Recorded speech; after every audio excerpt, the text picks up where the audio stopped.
നടിയെ ആക്രമിച്ച കേസിലെ വിധി പ്രവചിച്ചുകൊണ്ട് ഒരു ഊമക്കത്ത് വന്നിരുന്നല്ലോ. ഇത് അയച്ചത് MG റോഡിലെ പള്ളിമുക്ക് പോസ്റ്റ് ഓഫീസിൽ നിന്നാണെന്നാണ് വ്യക്തമാവുന്നത്. 3-ാം തീയതി വൈകിട്ടാണ് കത്തുകൾ തയ്യാറാക്കി കൊണ്ടുവന്ന് സ്പീഡ് പോസ്റ്റ് ബുക്ക് ചെയ്തിരിക്കുന്നത്. നിരവധി പേർക്കുള്ള കത്ത് ഒരുമിച്ച് കൊണ്ടുവന്ന് സ്പീഡ് പോസ്റ്റ് അയച്ചുവെന്നാണ് കണ്ടെത്തൽ.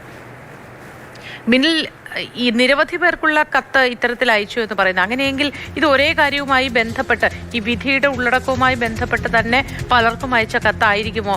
അവിടെ CCTV ദൃശ്യങ്ങളോ മറ്റോ പോസ്റ്റ് ഓഫീസിലുണ്ടോ? ഈ അയച്ചത് ആര് എന്നത് കണ്ടെത്താൻ അത്തരത്തിൽ എന്തെങ്കിലും നീക്കം നടക്കുന്നുണ്ടോ? മോത്തി, ഈ ഊമക്കത്തിന്റെ കാര്യത്തിൽ വളരെ പ്രധാനപ്പെട്ട ചില വിവരങ്ങൾ ഇപ്പോൾ തന്നെ ലഭ്യമായിട്ടുണ്ട്. ഇതിൽ നമ്മൾ ശ്രദ്ധിക്കേണ്ട ഒരു കാര്യം എന്ന് പറയുന്നത് MG റോഡിലെ പോസ്റ്റ് ഓഫീസിൽ നിന്നാണ് ഈ കത്ത് പോസ്റ്റ് ചെയ്തിരിക്കുന്നത് എന്നതാണ് മനസ്സിലാകുന്നത്. MG റോഡ് പള്ളിമുക്കിലെ പോസ്റ്റ് ഓഫീസിൽ നിന്ന് ഇത് സ്പീഡ് പോസ്റ്റ് ബുക്ക് ചെയ്താണ് അയച്ചിരിക്കുന്നത്. ജസ്റ്റിസ് B കെമാൽ പാഷയ്ക്ക് കിട്ടിയത് അഡ്വക്കേറ്റ് K രാംകുമാർ എന്ന പേരിലാണ് ഈ കത്തിന്റെ എൻവലപ്പിൽ രേഖപ്പെടുത്തിയിരുന്നത്. അത് ഉദ്ദേശിക്കുന്നത് ആ ഒരു പേര് കാണുമ്പോൾ സ്വാഭാവികമായും ജസ്റ്റിസ് B കെമാൽ പാഷ അത് പൊട്ടിച്ചു വായിക്കുമെന്നത് കൊണ്ട് തന്നെയാണ്. അകത്ത് എഴുതിയിരിക്കുന്നത് ഇന്ത്യൻ പൗരൻ എന്ന പേരിലാണ് ഈ കത്ത് വന്നിരിക്കുന്നത്. അതായത് ഹൈക്കോടതി അഡ്വക്കേറ്റ് അസോസിയേഷന് കിട്ടിയിരിക്കുന്ന സമാനമായ രീതിയിലുള്ള കത്ത്. ഇതിൽ നമ്മൾ ഇത് സംബന്ധിച്ച് അന്വേഷണം നടത്തുമ്പോൾ മനസ്സിലാകുന്നത് ഈ കത്തെല്ലാം പോസ്റ്റ് ചെയ്തിരിക്കുന്നത് പള്ളിമുക്കിലെ MG റോഡിലെ പോസ്റ്റ് ഓഫീസിൽ നിന്നാണ് എന്നതാണ് മനസ്സിലാകുന്നത്. അത് 2-ാം തീയതിയാണ് ഈ കത്തിലെ തീയതി വെച്ചിരിക്കുന്നത്. 3-ാം തീയതി വൈകിട്ട് 3:20 ഈ കത്ത് അവിടെ തയ്യാറാക്കി കൊണ്ടുവന്ന് സ്പീഡ് പോസ്റ്റ് ബുക്ക് ചെയ്തിരിക്കുന്നത്.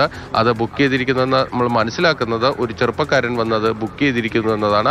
അതിൻ്റെ CCTV ദൃശ്യങ്ങളടക്കം പുറത്തേക്ക് വരുമ്പോൾ അത് ആരാണ്, എന്താണ് അതിന് പിന്നിലെ ലക്ഷ്യങ്ങൾ തുടങ്ങിയ കാര്യങ്ങൾ ഇനി വ്യക്തമാകേണ്ടിയിരിക്കുന്നു. ഇതിന് പിന്നിൽ ചില ദുരുദ്ദേശങ്ങൾ കൂടി സംശയിക്കുന്നുണ്ട്. സ്വാഭാവികമായും ഈ കത്തിൽ ഈ വിധിന്യായത്തിലെ വിവരങ്ങൾ, അതായത് ഈ വിധിന്യായം ഇങ്ങനെയായിരിക്കും വരുന്നത് എന്നത് പറയുന്നുണ്ടെങ്കിൽ പോലും ആ കത്തിന് പിന്നിൽ മറ്റു ചില ദുരുദ്ദേശങ്ങൾ കൂടി ഉണ്ട് എന്നാണ് സംശയിക്കുന്നത്. പ്രത്യേകിച്ച് ഈ വിധിന്യായത്തിലെ വിവരങ്ങൾ മാത്രമല്ല കൃത്യമായി അതിൽ പറഞ്ഞിരിക്കുന്നത്, മറ്റ് ചില ആരോപണങ്ങൾ ആ കത്തിന്റെ ഭാഗമായിട്ട് വന്നിരിക്കുന്നു എന്നതാണ്.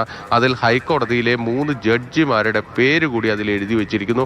അവിടെയാണ് സംശയങ്ങളുള്ളത്. എന്തിനു വേണ്ടിയാണ് ഈ നീക്കങ്ങൾ നടത്തിയിരിക്കുന്നത് എന്നതാണ്. അതുകൊണ്ടാണ് ഇതിൽ കൃത്യമായ ഒരു അന്വേഷണം വേണം എന്നൊരു ആവശ്യം വന്നിരിക്കുന്നത്. പ്രത്യേകിച്ച് അഡ്വക്കേറ്റ് അസോസിയേഷൻ പ്രസിഡന്റ് യശ്വന്ത് ശ്രേണായി നൽകിയിരിക്കുന്ന ആ കത്തിന്റെ അടിസ്ഥാനത്തിൽ ഹൈക്കോടതി ഇതിലൊരു അന്വേഷണത്തിലേക്ക് പോകാനുള്ള സാധ്യതയുണ്ട്. അതല്ലെങ്കിൽ പോലും പോലീസിന് ഇതിൽ നേരിട്ട് ഒരു കേസിലേക്ക് പോകാനുള്ള നിയമപരമായ സാധ്യതയുണ്ട്. പ്രത്യേകിച്ച് ജസ്റ്റിസ് B കെമാൽ പാഷ പരസ്യമായി അദ്ദേഹത്തിന് ഒരു ഊമക്കത്ത് കിട്ടിയെന്നും ആ കത്ത് വന്നിരിക്കുന്നത് ഹൈക്കോടതിയിൽ ഒരു മുതിർന്ന അഭിഭാഷകന്റെ പേരിലാണ് ആ കത്ത് വന്നത്. അദ്ദേഹവുമായി സംസാരിച്ചപ്പോൾ ഇങ്ങനൊരു കത്ത് അദ്ദേഹം അയച്ചിട്ടില്ല എന്നതാണ് ജസ്റ്റിസ് B കെമാൽ പാഷയോട് പറഞ്ഞത്. അതുകൊണ്ട് തന്നെ അങ്ങനെ ഒരു ഹൈക്കോടതിയിലെ ഒരു മുതിർന്ന അഭിഭാഷകന്റെ പേരടക്കം ഉപയോഗിച്ചുകൊണ്ട് ഇത്തരത്തിലൊരു കത്ത് അയച്ചിട്ടുണ്ടെങ്കിൽ അത് സ്വാഭാവികമായും ഒരു വ്യാജരേഖയായി മാറുകയും അതിലൊരു അന്വേഷണവും കണ്ടെത്തേണ്ടതാണ് പിന്നിൽ. മാത്രമല്ല, ഇത് ആരാണ് ഇതിന്റെ പിന്നിൽ, ഇതിന് കാരണം എന്ത്, വിധി നിർണയവുമായി ഇതിന് എന്തെങ്കിലും തരത്തിലുള്ള ബന്ധമുണ്ടോ തുടങ്ങിയ എല്ലാ കാര്യങ്ങളും കണ്ടെത്തേണ്ടതുണ്ട്.